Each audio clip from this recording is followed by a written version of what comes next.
Selamat malam, kita berjumpa lagi di Sportcast Nusantara TV. Masih bersama teman saya, jurnalis senior. Anda udah tahu semua, Bung Roni Pangemanan. Siap Om Boy, selamat malam Bung, apa malam, kabar? Om Boy, baik. Tapi suara agak sedikit ini, kecapean Om Boy. Biasa keliling terus Om Boy. Saya pikir pas nonton kemarin lawan Arab, nonton juga sebenarnya. teriak-teriak. Iya, pasti itu. Tapi emosional, suara habis. Tapi ditambah dengan ya biasa tarkam itu. Ya udah. Undangan ya Bung ya. Undangan. Oke, terima kasih Bung Ropan sudah menyempatkan malam hari ini. Tamu kita yang pernah kita undang juga nih Bung Ropan. Iya. El Capitano. Tapi lebih ganteng dia malam ini Boy. Iya. Beda dia gagah, sekarang ya. gagah. Lebih gagah kan? Gagah Boy. Para pemirsa juga udah tahu siapa. Maman Abdurrahman. Selamat malam Bung. Malam. Apa kabar? Malam Om. Baik. Ya pembahasan kita ya Siapa nggak jauh lagi? dari timnas. Iya pasti. Iya kan? Itu yang paling seksi. Paling ditonton, yang paling viral, yang paling membuat kita emosional, geram, sedih, kecewa, dan sebagainya lah ya. Nah, Bung Ropan, sebenarnya kita mau bahas Irak nih sebenarnya ya. Nanti lah, ini dulu. Oke lah, tapi satu segmen ini paling tidak, Bung Ropan punya catatan lah mengenai pertandingan yang kita lawan Irak yang kita kalah. Itu yang pertama saya mau tanya. Catatan penting bahwa saya pikir ada kesalahan ini dalam penempatan pemain yang dilakukan oleh PK, Patrick Kluivert. Di starting 11 saya pikir itu agak mengejutkan. Ketika melihat bahwa Nathan Chow itu tidak ada di dalam tim, kan dia Nathan Chow ada di tribun. Ada di tribun dari 6 orang itu kan. Saya pikir bahwa dia akan ada gelandang, paling tidak masuk babak kedua. Tapi itu tidak ada. Padahal kita butuh gelandang yang kuat seperti dia, yang bermain terus di klub dia di Willem Tilburg. Nah, bagaimana gelandang-gelandang kita kemarin itu kalah melawan Arab. Sangat kalah. Di Nasir Al-Dosari, ada Salim Al-Dosari di sana kan. Kemudian ada Saleh, mereka punya pemain. Al-Kabari, Dosari. Al-Kabari, itu pemain-pemain yang bagus. Joe tidak sanggup bersama dengan Mark Locke. Itu kan menjadi kejutan ketika tidak ada Tom Haye, Mark Locke yang ada di sana. Kemudian Beckham dimain lebih awal. Padahal Beckham ini sebenarnya pemain bagus, tetapi dia sebagai super sub. Pak Boy masih ingat ketika lawan Cina kan, kita berdua nonton. Kan bagus main. Bukan sebagai pemain di starting 11, itu yang mengejutkan. Yakob juga tampil tidak dalam waktu yang tepat. Kemarin benar dia bermain. Karena 3 gol itu lahir semua dari dia. Dari posisi dia. Dari 3 gol itu kan. Walaupun ada penalti kan. Penalti itu juga terjadi dari posisi dia. Gol ketiga dari Firas kan. Ketika ada bola muda, Yakob ketinggalan untuk bisa mengcover Firas. Ya, dan kita bisa melihat ketika gol juga penyama kedudukan saling membuat itu kan dari sisinya Yakob itu terjadi Al-Juari, gelandang mereka yang bagus memberikan umpan. Jadi Bu Ropa mengatakan bahwa pemilihan pemain juga ada fail, skema dan strategi juga kurang. 4 pemain flat ini juga agak rentan cepat sekali tuh. Makanya kan diakui juga oleh Patrick Kluivert. Setelah itu kan press conference diakui banyak kelemahan, yaitu dia mencoba dengan 4 back plate itu kan banyak. Makanya ada 17 tembakan dari pemain-pemain dalam statistik. 17 tembakan, 10 diantaranya on target. Jadi kan mengembarkan bahwa belakang kita memang, dan diakui itu. Tetapi kenapa dia tidak form benar dengan 3 back aja? Yang pernah kita bahas juga di sini kan. Dengan Rido, dengan Justin Hubner, dengan Jai Isis kan itu jauh lebih kuat. Ya kan, masih ingat juga ketika kita kalah di Sydney dengan 5-1 dari Australia, kan dia balik dengan pola 3-4-3 kan di Jakarta lawan Bahrain dan lawan Cina. Dan kita clean sheet kan menang. Menang. Dengan posisi dia coba lagi di FIFA Matchday. Di FIFA Matchday kemarin kan dengan 4 itu. Lagi. Dia merasa bahwa ini cocok, padahal bermain lawan Arab. Arab itu keteteran kita kalau bermain dengan 3 back. Dan terbukti. Dan Arab kalah kan di kita. Di Jakarta dengan 3 back kita ini. Gitu. Ini Bung Ropan sudah langsung menyoroti nih, Bung Maman. 3 back, 4 back, 3 back, 4 back, selalu itu disorot. Nah, sebagai mantan pemain dan juga posisinya back juga, kalau Anda melihat pertandingan 2 kali 45 menit, ball position nggak jauh berbeda. 5-5-4-5 kalau nggak salah Bung Ropan ya? Sekitar itulah, 4-4, 5-6 lah. Sekitar segitu. Berarti kan tidak terlalu jauh. Nggak jauh. Tapi ada 17 tembakan, 10 on target. Bagaimana Anda melihatnya sebagai back? Saya melihatnya pertama saya sih kecewa dengan tidak mainnya Rizky Ridho ya. Saya kecewa, tapi itu kembali lagi itu keputusan dari tim pelatih yang lebih tahu di sana keadaannya seperti apa. Tapi kalau saya melihat sih ya berarti ada sesuatu yang salah ketika pemain-pemain dari Arab Saudi bisa leluasa melakukan shooting ataupun shot on target itu. Berarti ada yang ada mungkin di lini tengah kita agak sedikit keteteran mungkin ya karena mungkin kurang orang atau secara organisasinya kurang berjalan dengan baik, mungkin menurut saya seperti itu. Jadi Bu Maman sih melihatnya bahwa dengan Rido, Hapner dan juga Itses itu adalah trio back yang sangat mumpuni buat kita. Ya, karena kita juga pernah mengalahkan betul. Arab Saudi. Dengan track record yang mereka bertiga main selalu menang ya sebenarnya nggak bisa itu salah satu bukti. Tapi kembali lagi semuanya kan yang kita melihat hanya track record aja. Tapi kan di lapangan atau di latihan, di dalam tim itu kan pelatih yang lebih tahu semuanya gitu. Tapi secara pribadi ya saya sebenarnya melihat seharusnya kenapa tidak 3 back gitu. Tapi apapun keputusan dari Coach Patrick, saya akan tetap support sebagai penonton, supporter timnas. Gitu. Bung Ropan, Bung Maman kita break. Ya. Lumayan juga nih kita ngomong 4 menit, 5 menit langsung break ya. Kita kembali setelah pariwara berikut ini. Tetaplah di Sportcast Nusantara TV.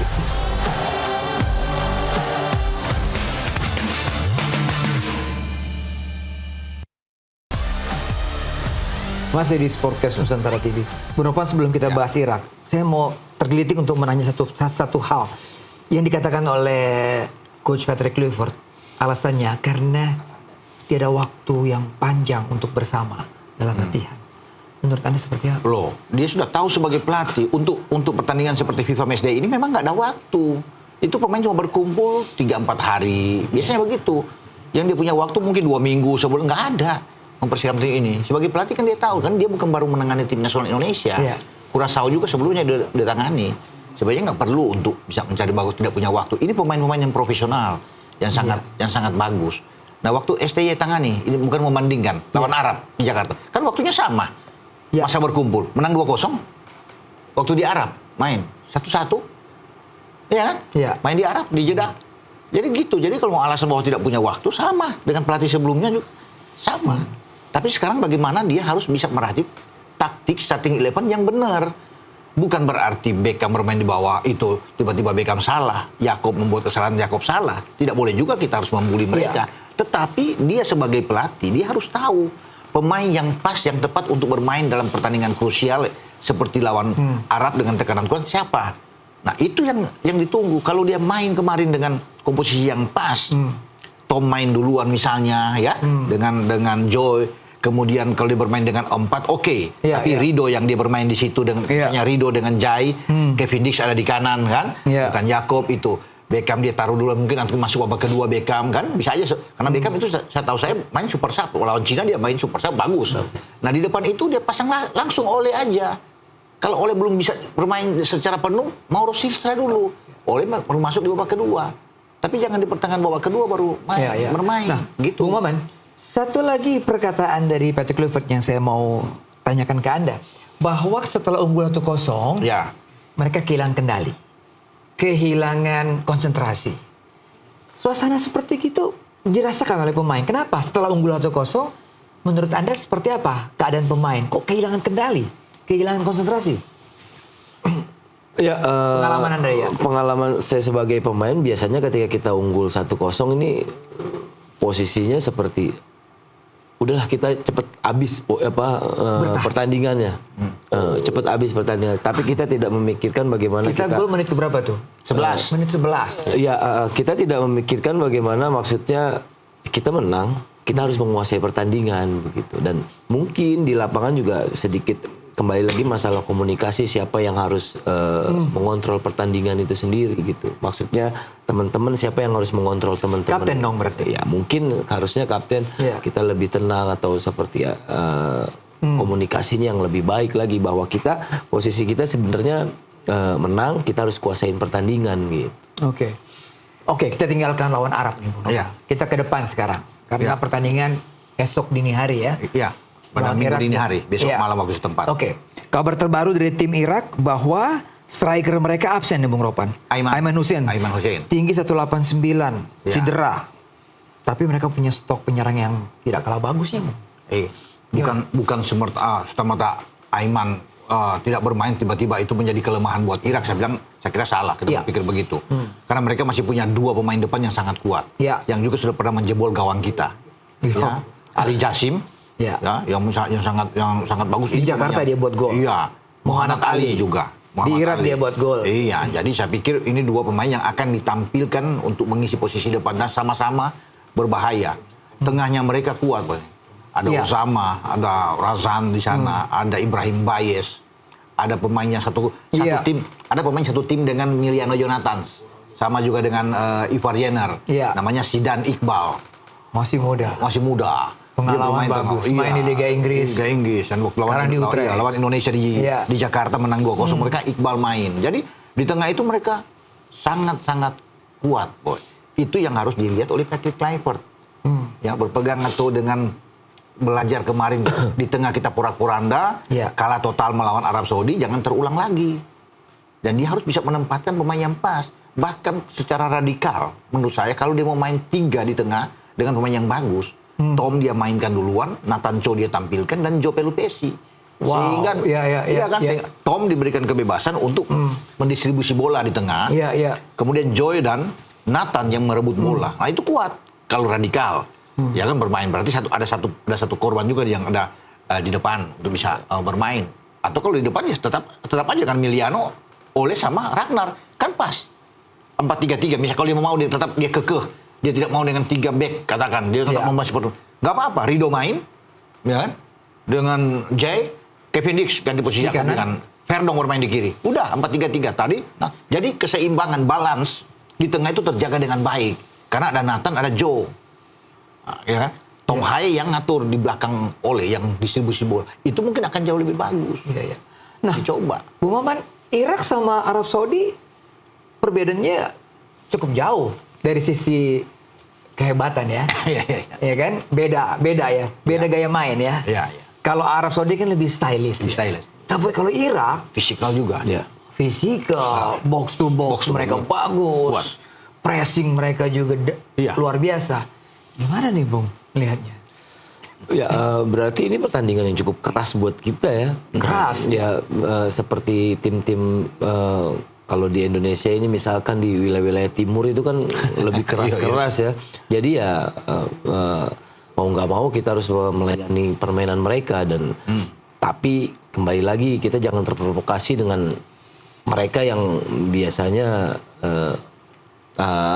Asia Timur seperti itu mainnya dengan ada sedikit provokasi gitu. Oh, tapi beda ya kan, Bung? Irak sama Arab Saudi, kalau kemarin kita lihat Arab Saudi ada guling-guling. Tapi kalau Irak kayaknya nggak ada guling, lebih kuat ya, lebih kuat dia. Kalau Arab gayanya memang keterlaluan, pakai kejang-kejang segala. Padahal nggak ada apa-apain, pura-pura kejang-kejang. Tapi wasitnya untuk wasit bagus. Keraguan kita terhadap wasit Ahmad ya, Al Ali ternyata nggak juga seperti dia netral, dia bijak sekali. Bahkan dalam tanda kutip dia agak sedikit menguntungkan kita. Itu terbukti dengan dia mengusir Muhammad Kanu kan yang baru masuk dengan 2 kartu kuning langsung merah. Karena memperlambat pertandingan, marah dia habis kartu kuning, Kanu melawan, dia hajar lagi. Jadi bermain sayang 10 pemain itu tidak bisa dimanfaatkan oleh kita walaupun kita coba untuk bisa mengurung. Saya mencoba melihat pertandingan kita melawan Irak di Jakarta. Dan saya pikir pelatih Graham tidak akan berubah banyak, Bung ya. Kalau melihat karena dia menang 2-0 di Jakarta, karena kekuatannya yang saya lihat ya di second line ya, di lini tengah mereka tuh ada Ibrahim Bayes dan juga bagus. Osama Rashid. Wah, itu pergerakan melalui sayap, cutback mereka juga bagus. Ini akan bertarung dengan siapa yang nanti ada di kanan di kiri kita. Dan dua-dua itu bukan tidak mungkin akan dimainkan. Pasti dimainkan. Makanya tadi saya bilang, kalau kita mau untuk bagus bermain dengan 3 back itu adalah satu modal yang paling oke. Karena kalau Om Boy bilang bermain dengan Bayes, bermain dengan Rashid itu ada Calvin Verdong di kiri dan juga ada Kevin Dix. Jadi siapapun yang bergerak mereka mau switch pemain kemana akan ketemu dengan 2 pemain ini akan sulit. Udah terbiasa bermain di Eropa kan. Dua-dua pemain utama kan. Satu bermain di Ligue 1, Ligue Prancis, Verdong dengan Lille, satu di Gladbach ya bersama dengan di Bundesliga. Jadi kuat. Nah, untuk ke tengah untuk mereka masuk berat. Ada Rido di sana, ada Yasin Habdar dan Jai. Bagus. Ya ini pemain yang oke kalau bermain dengan 3 gitu kan. Saya pikir harus begitu karena Irak itu bukan apa ya, dia memang mereka kuat di tengah, Boy.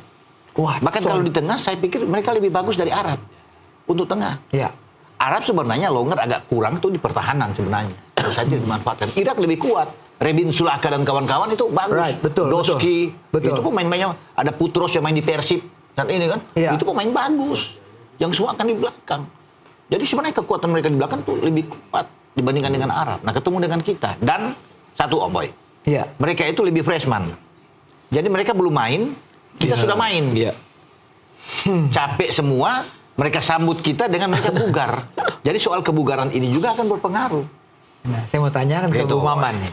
Dengan Maman. Kita dalam kondisi udah kita kalah, kita letih, kita capek, kita menghadapi tim yang kuat, tim yang bugar.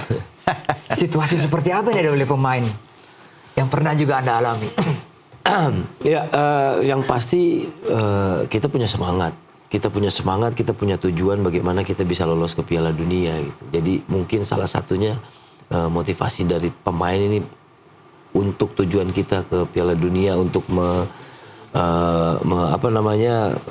memberikan yang terbaik untuk bangsa Indonesia gitu. Pasti dia punya semangat yang tinggi dan sedikit rasa capek akan dihilangkan sama mereka. Saya yakin itu. Saya yakin mereka itu pasti ada dimiliki. Pasti mereka akan pasti mereka akan berjuang sekuat tenaga menghilangkan sedikit rasa capeknya untuk memberikan yang terbaik. Bung, pada waktu di Jakarta, Tom Haye itu selalu dibayang-bayangi ya, dikawal karena Irak tahu kalau dia main nih besok, iya kan? Motornya ada di Haye kan? Osama Rashid yang selalu mengawasi, selalu nempel dia ketika bermain di GBK. Karena posisi Osama Rashid itu kan lebih deep, lebih bertahan. Ya, dia sama seperti Joe Pelupesi. Ya, itu yang bermain di ini. Tapi kalau bisa melihat bahwa itu saya bilang kelengkapan mereka di tengah itu sangat kuat. Dan mereka tahu kan bahwa kuncinya ada di Tom Haye. Jangan sampai Tom Haye diberikan ruang. Karena waktu bermain di Jakarta itu pasangannya Tom Haye dan Nathan Joe. Tapi gue sepakat bahwa Tom Haye akan dimainkan sejak awal. Kalau melihat situasi kemarin Tom Haye, kita perlu Tom Haye. Kita perlu pengatur serangan di tengah. Berarti Irak tahu juga dong itu bahwa Tom Haye akan main. Tidak tergambar lawan Arab kemarin nggak ada pengatur. Nggak ada pengatur. Sulit bagi Joy dan itu kan sama tipikal mereka bersama dengan Klopp. Nah kita butuh dia. Makanya kalau sampai ada kejutan yang dibuat oleh PK, Patrick Kluivert dengan memainkan Nathan misalnya, kan ini wah kaget juga orang. Kalau dengan asumsi 4 bukan 3 back ya, 4 back. Tapi kalau dengan 3 back pasti Nathan mungkin akan cadangan. Haye akan masuk di situ. Jadi kita akan lihat nantinya apa yang dia akan lakukan. Karena yang paling penting memang poros tengah itu. Kalau kita bahas tengah, oke. Sama yang belakang. Karena Irak itu kan dengan Ali Jassim yang kita lihat Muhammad Ali. Kan kuat. Makanya kita butuh. Kalau dengan 2 back agak berat. Kemarin aja keteter dengan Salim Aldosari sama Firas Al-Burai kan. Dari Arab Saudi. Dia acak-acak kita kan. Berat. Makanya ada 10 on target. Nah sekarang apalagi Ali Jassim bermain bersama-sama kan. Dengan Muhammad Ali. Nah itu. Perlu ada 3 back. Makanya Hapner perlu ada di sana kok. Jadi ada setuju 3 back kita main besok? Saya setuju. Kita break lagi. Kita kembali setelah pariwara berikut ini.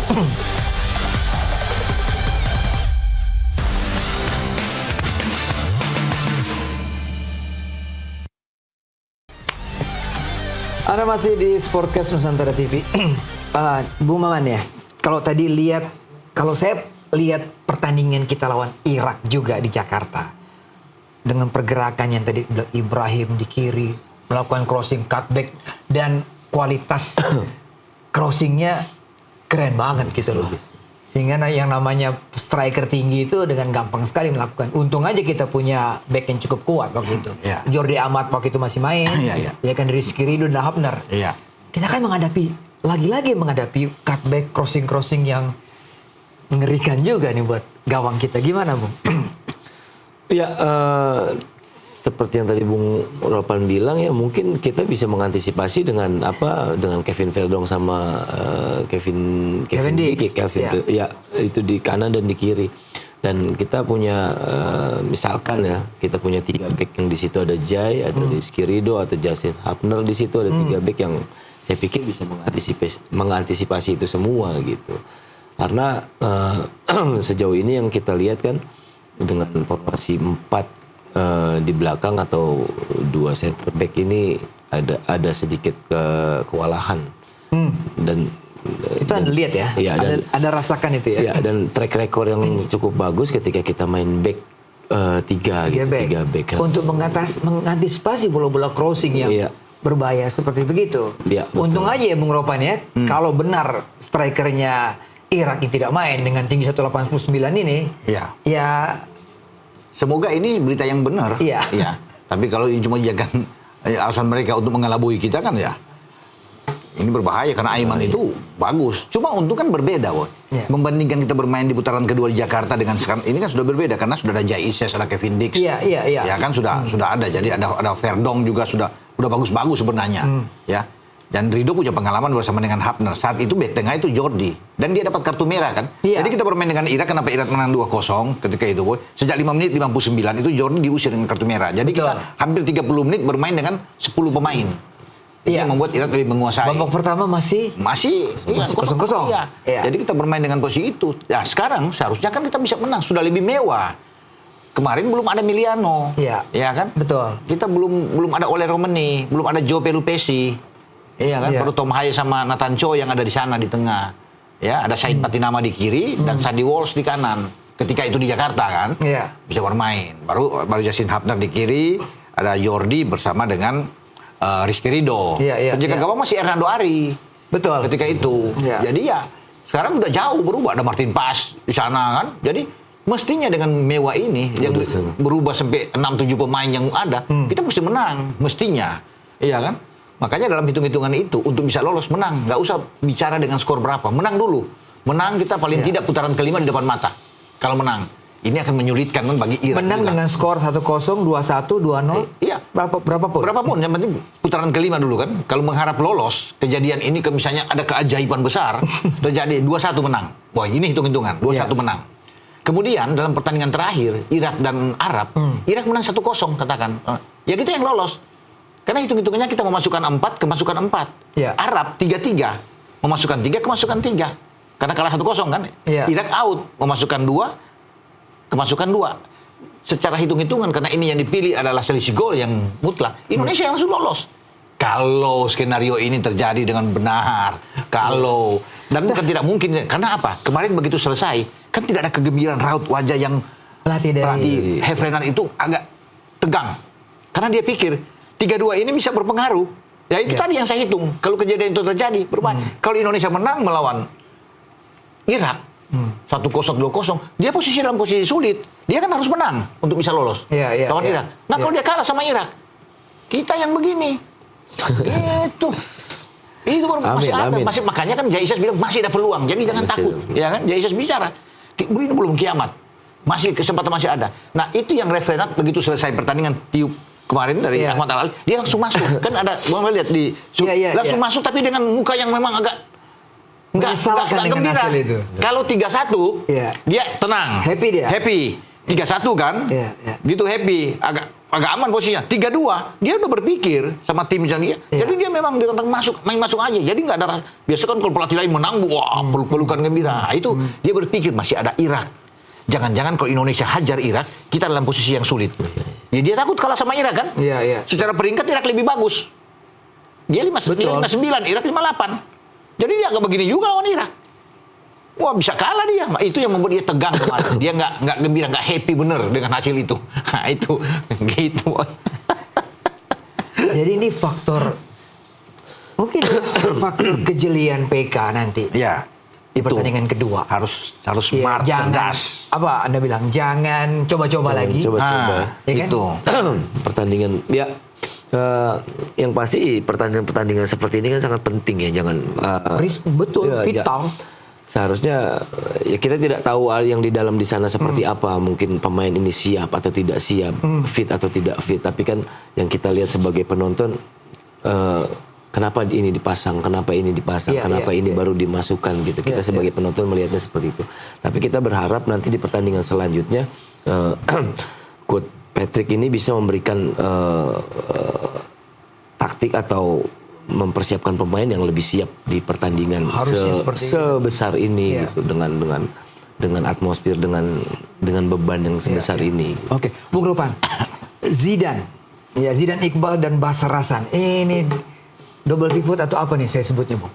Ya, kalau mereka bermain misalnya mereka bisa bermain dengan 4-2-3-1. 4-2-3-1 ya, mereka berdua mereka pasti. berdua yang akan ada sana atau yang Osama bisa bergantian karena semua bisa main dengan Razat kan. Jadi makanya saya bilang tadi, gelandang mereka 5 gelandang mereka itu kuat semua. Kuat. Sangat pegang bolanya kuat. Ya. Ya. Terlepas even tanpa Aimin Hussein mereka tetap kuat, boy. Karena Ali Jasim juga itu bisa bermain ke bawah, bisa turun ke bawah. Dengan Muhammad Ali yang lebih didorong ke depan. Jadi harusnya gelandang kita pun harus tim yang benar-benar kuat, pemain yang benar-benar kuat. Makanya kita harus bertarung di situ. Jadi kalau mengacu pertandingan Jakarta kan PK bisa lihat Jakarta dengan pemain seperti itu. Hanya Haye dengan Nathan kita kuat tuh, bawa pertama agak kesulitan. Iya. Tidak kesulitan. 2 orang ini main, Bu. Iya. 2 orang ini main. Dia main. Kan termasuk Iqbal. Waktu kan? di Jakarta dia main. Iya. Makanya saya bilang kalau dengan kemewahan kita sudah ada Joe Pelupesi, mestinya kita harus ambil ini. Posisi Ricky di mana, Bung? Kalau Bung lihat tadi ada Nathan, ada Joey Pelupesi, juga ada Tom Haye di tengah. Ya, Tom di tengah itu kan bermain dengan 3-4. STY memainkan 3-4-3. Ya. Ya, Jordi waktu itu bermain, Rizky Ridho agak ke kanan dan Justin Hubner ada di kiri karena dia kuat kaki kiri kan. Iya. Ya 4 di tengah itu ya Sandy Walsh bermain di kanan, Sain Patinama di kiri dan Nathan bersama dengan Tom. Ya. Kan Ragnar Oratmangun di depan, Marcelino di kanan, Rafael Struijk yang bermain di depan walaupun dia bukan pemain nomor 9 tapi dia dimainkan di sana kan. Sebelum ada 5 pergantian yang masuk kan, ada Asnawi masuk, Pratama masuk gitu. Ya ada Egy yang masuk di babak kedua kan, ada pergantian itu, ada Yakub Sayuri juga masuk. Gitu. Tapi dengan materi seperti itu kita masih bisa bersaing dan kita bermain 10 orang loh sebelum mereka bisa membuat gol. Mestinya sekarang kan dengan Joe Pelupesi bagus dong kita. Ole Romoni ya kan, Emiliano Jonathans, kita lebih oke. Ya ada juga nih netizen mengatakan kalau gitu sekalian aja pasang semua pemain. Bisa. 11 pemain itu adalah pemain yang bermain di diaspora, iya. Diaspora. Nah, gimana Bung Maman? Ya, ini bisa. Ini terakhir ini. Ya, ini terakhir bisa ini jadi. menentukan gitu bisa, loh. Bisa. Apalagi kita lihat siapa Ole juga kemarin udah tampil, kemudian dapat peluang juga. Iya, terus, betul. Dia tidak terlihat lemah dan cedera. Betul. Tom Haye juga kita udah lihat di Persib dia udah main 90 menit dan kemarin juga udah main. Saya pikir kenapa tidak? Kenapa tidak? Nggak ada salahnya juga karena mereka pun orang Indonesia. Jadi ketika ada pergantian pemain kemarin, Eliano masuk, Tom masuk, Ole masuk kan berbeda permainan kita kan. Betul. Kita lebih statistik juga terlihat di situ. Kita umpan semakin banyak. 10 tembakan, kita dapat ada 5 on target. Oleh begitu masuk kan ada 1 on target yang dia dapat umpan dari Eliano yang dia hajar tapi tepat di pelukan kiper mereka kan. Pelan. Iya pelan. Ada 1 set piece sepak pojok yang dia tanduk melayang. Jadi Ole itu mengganggu, boy. Nah penalti kedua yang Kevin Dix bikin kan dari Ole. Ole yang tekan karena kerepotan jatuh kena handball pemain belakang. Jadi mereka agak panik. Kita mesti pemain kayak begitu. Ada pemain seperti Ole yang bisa bergerak terus mengganggu. Nah kalau di babak pertama dengan Ragnar Miliano bukan striker nggak mengganggu, mereka lebih enjoy ya. Hasan Tambakti, Takri lebih enjoy kemarin kan. Karena Falsenain mereka lebih begitu Ole masuk panik. Wah susah makanya sampai jatuh-jatuh kena tangan. Ole itu perlu kita bilang tuh. Apapun siapapun dipasang Ole, Ragnar atau Miliano mereka akan menghadapi 2 back yang tinggi-tinggi nih, Bu. Dari Irak ini. Iya kan? Di Jakarta juga susah ditembus itu. Doski bermain. Ya kan? Itu bermain kan? Rebin Sulaka ya? Rebin Sulaka di back tengah. Back tengah. 188, 189, Bung. Tinggi. Itu akan menjadi tantangan bagi Ole Romoni. Tapi kan menembus mereka ini? Tapi kan semua tergantung dari kita punya kecepatan dong. Kalau kecepatan kita punya kecepatan. Kecepatan Ragnar dan Miliano kan itu kan sangat mendukung. Betul. Itu yang kalah bagi pemain Irak itu karena kita punya kecepatan. Masih muda. Nah, gol pertama kita kemarin melawan Arab Saudi kan dari kecepatan seorang Miliano yang masuk yang Hasan Tambakti hajar. Ada kartu kuning kemudian Dean James angkat sampai ada penalti kan. Nah, main seperti itu dengan kecepatan pasti akan ketinggalan banyak dan pasti mereka tahu. Graham Arnold itu kan berteman dengan Patrick Kluivert, jadi tahu. Dan dia pernah berdiri di pinggir lapangan di GBK saat menukangi Australia, kita bermain 0-0. Dari situ kan dia dipecat. Dia tahu Indonesia ini bahaya, bagus gitu. Nah, jadi pasti dia akan memainkan pemain-pemain yang tepat gitu. Dan pasti mungkin Frank Putros yang mengenal karakter bermain di liga kita dengan di Persib. Mungkin akan dimainkan dia. Kalau begitu, kita akan lebih banyak mengandalkan umpan-umpan pendek dengan pergerakan yang cepat ketimbang kita mengangkat bola dari wing dari entah dari Verdong atau Sandy Walsh atau Ragnar, agak sulit, Bung. Gimana? Ya kalau melihat pemain belakang yang cukup tinggi yang pasti kita akan mengandalkan kecepatan kita di banyak kombinasi di bola bawah gitu. Menurut saya sih seperti itu karena ya akhirnya ketika main bola atas kita nggak akan bisa apa-apa. Oke, Bung, siapa, Bung, kalau kita melihat ini semua kecepatan Ragnar ada, pergerakan Ole di kotak penalti juga bagus, dan juga Meliano melakukan tekuk kiri kanan yang luar biasa. Penetrasi kan kedua pemain itu bagus, apalagi dengan Meliano. Ini yang harus dimanfaatkan karena kita punya kelebihan dari sisi flank kan, di sisi sayap yang betul-betul bisa mengganggu pemain-pemain Irak dan pasti akan berhitung mereka untuk menghadapi kita untuk bagaimana mematikan dua sayap kita yang kuat, yang kencang. Oke, Bung Maman, kebanyakan gol yang bersarang di kita entah lawan Jepang dari atau lawan Irak, selain set piece, kesalahan yang kita lakukan. Ya, 2 gol kemarin kan set terpaksa menyebutkan nama misalnya Mark dan juga Yakob melakukan kesalahan yang mungkin orang bilang kesalahan yang bodoh. Tapi jawabannya setelah pariwara berikut ini ya. Kita break dulu, kita kembali setelah pariwara berikut ini, tetaplah di Sportcast.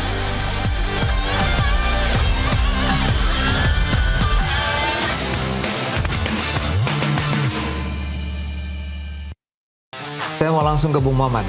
Tadi kita sudah intro sedikit bahwa gol-gol kita dari kesalahan. Kesalahan yang mungkin agak dibilang kesalahan yang lucu, bodoh atau seperti apa ya. Ini sebagai pemain dengan event yang kelas dunia seperti ini, kesalahan kecil sekalipun kita dihukum, Bung. Betul. Sudah ada VAR sekarang. Gimana Anda melihatnya sebagai pemain ya? Sebagai pemain, ketika kita berada di pertandingan yang penting, kita harus punya fokus, konsentrasi yang cukup tinggi gitu. Dan ini kelasnya udah Piala Dunia. Kita harus lebih fokus, lebih konsentrasi. Terus kemudian juga mungkin sedikit kita harus menghilangkan kebiasaan-kebiasaan buruk kita di liga seperti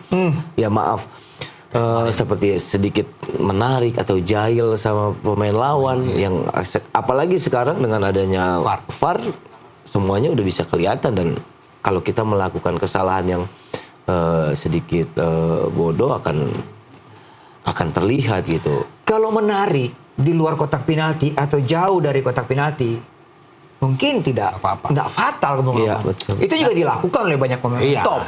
Pemain Arab pun lakukan seperti begitu. Tapi sekarang kan di dalam kotak penalti dan tidak ada yang membahayakan posisi ketika itu. Karena orang yang dekat dengan Firas Alburaikan itu ada Kevin Dix di depan. Yakob sudah ketinggalan. Di depan Yakob ada Kevin Dix. Jadi dan bola itu nggak diarahkan berhadapan dengan Firas Alburaikan. Itu umpan agak jauh. Jadi nggak boleh terjadi sebenarnya itu. Nggak perlu. Tapi itu kayak jahil gitu apa. Tapi kadang menarik gitu. Kadang di VAR ini ada sedikit yang membuat saya melihat VAR ini kadang ada sentuhan yang terlihat itu misalkan hanya menarik sedikit aja, tapi di tayangan ulang itu kan diperlambat. Jadi seolah-olah tarikannya agak sedikit ini. Ini kadang ada sedikit yang bikin penglihatan saya sebagai mantan pemain melihat VAR ini kadang suka ada sedikit ini ya penilaian. Triknya seperti apa? Anda kan menghadapi momen situasi seperti begitu. Entah di timnas, entah di klub, pertandingan-pertandingan menentukan. Ketika ada di kotak penalti, entah menghadapi bola-bola mati, kadang-kadang tarikan, senggolan atau apapun. Kadang sebagai pemain belakang memang kita punya refleks untuk menahan mereka untuk mungkin karena posisi kita salah. Jadi kita agak sedikit menahan mereka dengan cara kita yang akhirnya dengan teknologi sekarang yang sudah ada VAR ya akhirnya merugikan kita. Mungkin ketika tidak ada VAR mungkin kita bisa berdebat atau tidak melakukan pelanggaran atau apapun dan wasit juga tidak melihat. Itu mungkin ya harus dihilangkan kebiasaan-kebiasaan di liga atau kebiasaan-kebiasaan kita sebagai pemain belakang yang balik lagi masalah fokus, masalah konsentrasi. Posisi kita sudah benar, saya pikir nggak akan ada tarikan, nggak akan ada pelanggaran yang bisa merugikan tim. Gitu. Itu sangat merugikan kemarin. Kalau tidak ada tarikan itu, masih 1-1 skor, masih aman kita. Sayang sekali itu tidak perlu. Dan itu kelihatan sekali, bukan tarik sedikit, itu tarik benar-benar tarikan dalam posisi tertinggal, boy. Nah itu jadi pelajaran penting buat pemain-pemain belakang kita. Tapi itu tidak akan mungkin terjadi di Jai Itzes, Kevin Dix mau tarik, karena mereka tahu Mengatakan aturan nggak boleh bikin apapun. Sekecil apapun itu akan dilihat oleh VAR. Sama seperti 2 handsball. Kita kan nggak ngerti 2 handsball dari pemain-pemain Arab. Tiba-tiba ada VAR yang mengatakan menguntungkan buat kita. Dipanggil calling, itu ada hands. Kita juga nggak protes sebentar di awal tadinya. Tapi tiba-tiba menguntungkan. Jadi itulah VAR. Sekecil apapun kita lakukan, iya kan? Kita jari sedikit aja lewat offside kok bisa dilihat, padahal cuma jari yang ujung sepatu doang kecil, bagaimana? Itu yang bisa dilihat. Jadi pemain-pemain yang profesional yang tahu tidak akan mungkin membuat kesalahan-kesalahan seperti yang dibuat Yakob saat itu kemarin. Nah, semoga ini tidak terulang. Makanya penempatan pemain di starting 11 lawan Irak itu harus pas, seperti yang kita bahas tadi, ya kan? Nah, dengan Kevin misalnya, bahkan dengan Verdong, semua sudah bermain dengan baik. Rizky Ridho apa semua. By the way, Verdong ini sebenarnya posisi kiri. Kondisinya fit apa tidak nih, Bung? Sudah dinyatakan. Pak Marji juga sudah bilang tadi bahwa Verdong oke. Udah siap main. Kemarin kan agak sedikit terganggu dengan, walaupun dia bisa bermain kemarin, tapi ya udah dipaksa istirahat aja, difokuskan lawan Irak. Ya, dan dia akan bermain di kiri. Berarti kalau tetap PK kekeh dengan 4, berarti ada Verdong di kiri, ada Dix di kanan, ada 2 entah Jody Armat atau Ridho yang menemani. Atau tetap dengan Dix, Jai Ises, kemudian di kanan Sandy Walsh. Oh iya. Ya kan, di kanan, di kiri Verdong. Misalnya begitu. Kalau Dix bergeser ke kanan, Ridho yang masuk. Rizky Ridho yang akan masuk bersama dengan Berarti Jai Ises. Ole harus main sejak menit pertama dong, Bung ya? Oh, harus. Kalau mau main dan dia siap. Harus. Sudah dikatakan oleh Pak Mardi juga bahwa dia akan siap main dari pertama. Memang perlu. Soal nanti dia mau diganti babak kedua itu urusan nanti. Tetapi kita perlu gol. Kalau dia diganti, Oleh membuat 1 gol di babak pertama kan modal buat kita. Tiba-tiba di babak kedua dia nggak maksimal, ditarik aja. Yang penting Oleh udah bikin gol. Yang kita butuhkan Oleh di kotak penalti adalah gol, bos. Iya. Dan kemarin pun dia memberikan advantage buat kita. Satu sontekannya hampir gol. Hampir gol. Dan bagaimana dia tekan pemain-pemain Arab waktu itu kan menghasilkan penalti kan. Itu karena Dan Oleh. pemain Irak tidak familiar dengan Oleh. Tidak, karena Oleh nggak ada kan, termasuk dengan Miliano kan, dia tidak ada gitu. Kalau Ragnar mereka tahu karena bermain Ragnar kan di Jakarta. Tapi Oleh nggak, Miliano nggak, Joy Pelupesi nggak. Apa yang membayangkan pertarungan di lini tengah? Tadi kita sebut 5 pemain Irak ini kuat di tengah. Nggak usah takut bos saya, karena di Jakarta pun dengan Nathan Cho dan Tom kan, dengan Sandi bersama Said Dinamo oke. Kita masih babak pertama masih 0-0 dengan mereka. Jadi saya pikir nggak usah perlu. Memang mereka pemain yang kuat, pemain yang bagus. Tetapi kan kita punya kualitas pemain yang bagus ya, bermain di Eropa kalau bisa. Joe Pelupesi di Belgia. Lebih komplit sekarang. Iya, jadi lebih komplit. Jadi nggak usah ini. Dan Tom Haya kan tahu sebagai pemain pernah menghadapi Bayes, Iqbal, iya kan, Osama semua dia pernah menghadapi. Jadi dia sebenarnya tahu. Makanya jangan sampai misalnya Haya lagi cadangan, main 20 menit babak kedua, blunder lagi. Tapi ada surprise lihat Martin Paes kemarin. Oke, kebobolan 3. Tetapi berapa penyelamatan? 7 penyelamatan. 7. Bagaimana Anda melihat sebagai back, melihat kiper yang firm banget itu? Ya sebenarnya kita nggak meragukan kiper-kiper kita ya, kiper-kiper siap yang lokal, yang Mulyadi Audiero juga saya pikir nggak meragukan. Dan Paes pas kemarin dari pertandingan sebelumnya dia sudah membuktikan bahwa dia pantas untuk kita nggak perlu khawatir, nggak perlu ragu dengan dia. Dan kembali lagi dia ke timnas kemarin, tampil lagi luar biasa. Itu membuat kita sebagai pemain ya punya rasa percaya diri untuk tampil. Ada 3 kesempatan dari 7 penyelamatan itu yang 99% menghasilkan gol. One on one. Salim Aldosari. Iya, dia masih bisa. Kemudian ada tandukan dari Veras yang dia bisa ganggu. Itu luar biasa. Kemudian pemain pengganti Aiman Yahya yang masuk di babak kedua yang sudah, dan dia cepat sekali masuk untuk mempersempit. Kemudian dia bisa. Itu kan luar biasa. Kita kan tadinya ragu, dia melewati 8 pertandingan bersama dengan FC Dallas, nggak main di Liga Amerika, sakit lagi pemulihan, tiba-tiba main. Karena dia punya emosional yang kuat, boy, bermain di Jeddah, di tempat yang sama, di King Abdullah. Iya kan? Dia mau mulai debut itu pertama lawan Arab yang 1-1, yang dia tahan penalti Aldosari. Jadi dia bermain di situ, dia menggila juga. Kemarin tuh sebenarnya nyaris, dia udah posisi tepat untuk nahan penalti. Dia tahan itu. Ada yang lucu. Kencang, terlalu keras. Ada yang lucu, boy, ada yang lucu. Jadi pertandingan itu penalti itu mau diambil oleh Salim Aldosari pertama. Dia udah pegang, dia lihat pas, trauma. Dia lepas, jadi dia panggil si Veras. Sini lu, ini bola lu yang penalti, gua kagak deh. Takut dia. Nyalinya ciut juga kan. Itu pun hampir gagal. Firas juga tembak itu kan dapat, cuma karena kuat bolanya. Karena keras ya. Keras, masuk. Jadi PAS bagus, antisipasinya bagus. Itu yang lucu. Salem juga takut bos untuk ambil penalti. Padahal dia Positioningnya kapten bagus terus, positioningnya bagus. Ya, karena itu pertandingannya menentukan. Saya pikir seorang bintang pun dia trauma. Kalau dia gagal lagi, ada rasa hancur. Iya. Kalau gagal penalti itu hancur itu. Bisa draw pertandingan. Iya. Karena kalau draw lebih kalah mereka, lebih gawat karena Irak kan terakhir. Iya. Menangnya 3-2 aja mereka agak pelatih goyah, apalagi draw lawan kita. Kita yang dalam posisi unggul, bagus kalau draw. Tapi oke lah, masih ada peluang. Menang lawan Irak, boy. Itu yang paling penting. Iya. Ini pressure dari pemain pasti akan dialami juga oleh besok malam ya. Kita melihat melawan Irak ini kan. Apalagi Irak ya punya materi juga yang tidak kalah bagusnya. Tapi menarik Bung Ropan, kita terkejut juga dengan wasit yang memimpin ya. Luar biasa ya, yang tadinya digaungkan bahaya Kita karena dari agak Kuwait. Suzon kan. Iya. Agak suzon juga dengan wasit ini. Ya, Ahmad Al-Alya. Iya. Tapi sebenarnya kalau lihat dari track record dia, Iya. bagus memimpin Indonesia. 4 pertandingannya dia pimpin. Iya. Itu 2 menang, 1 imbang, 1 kalah. Jadi ada 2 kemenangan. Jadi sebenarnya positif. Nah besok wasit Wasit dari Cina, Manning namanya. Ya akan pimpin. Ini wasit kontroversial juga. Iya. Pembuat masih ingat nggak final Piala Asia? Qatar tuan rumah. Iya, 3 penalti. Ya, 3 penalti yang dia kasih. Iya. Lawan Oman kalau nggak salah ya. Iya. Di final ya. 3 penalti. Itu luar biasa itu di kontroversial dia.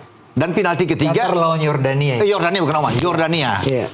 Boy, yang penalti ketiga itu dia udah tim offside. Offside tuh. Tiba-tiba ada komunikasi dengan VAR, berganti dari offside jadi penalti. Itu kan agak rame itu. Nah dia yang pimpin. Tiga penalti. Karena kan terlalu miring benar kan. Ya, semoga besok dia sama bijaknya seperti Ahmad Al-Ali yang memimpin kita sama Arab. Iya. Itu yang harapan kita terhadap Manning. Ya, jadi mungkin kita doakanlah dia bijak memimpin pertandingan dengan baik. Karena itu kan akan membuat pertandingan semakin oke kan antara Irak dan kita, tidak merugikan dua belah pihak, baik kita dan Irak.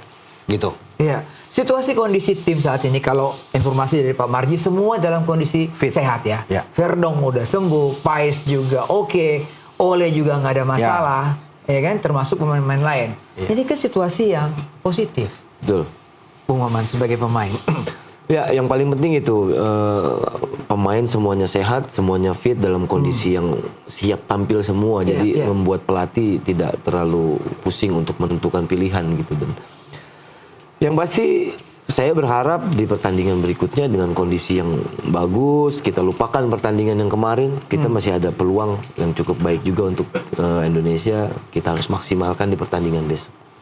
Istilahnya nafas kita, nyawa kita dipertaruhkan 90 menit waktu normal besok lawan Irak. Itu aja posisi kita untuk bisa bertarung. Jadi kita perlu gol cepat. Kalau kita dapat gol, jangan terulangi gol cepat kayak kemarin ada penalti, tapi 7 menit kemudian direspon oleh lawan 1-1 kan. Betul. Itu yang membuat bagi Jai Isis agak kecewa juga, terlalu cepat gol itu datang buat mereka. Tapi besok kalau kita bisa membuat gol cepat, siapapun yang bikin gol, itu menjadi pelajaran buat pemain kita. Kita harus bisa atur tentunya dengan baik. Dan itu tergantung dari pemain-pemain ya. Di lapangan yang dimainkan oleh Patrick Kluivert. Starting 11 boy. Oh, kita udah bahas bagaimana evaluasi melawan Arab Saudi, poin-poinnya. Kita juga ngebahas melawan Irak. Dan kita berharap tadi apa yang kita bicarakan, kita bisa meraih kemenangan. Semoga PK nonton ini. Kita bicara. 1-0, 2-0, ya kan? Semangat buat kita. Siap.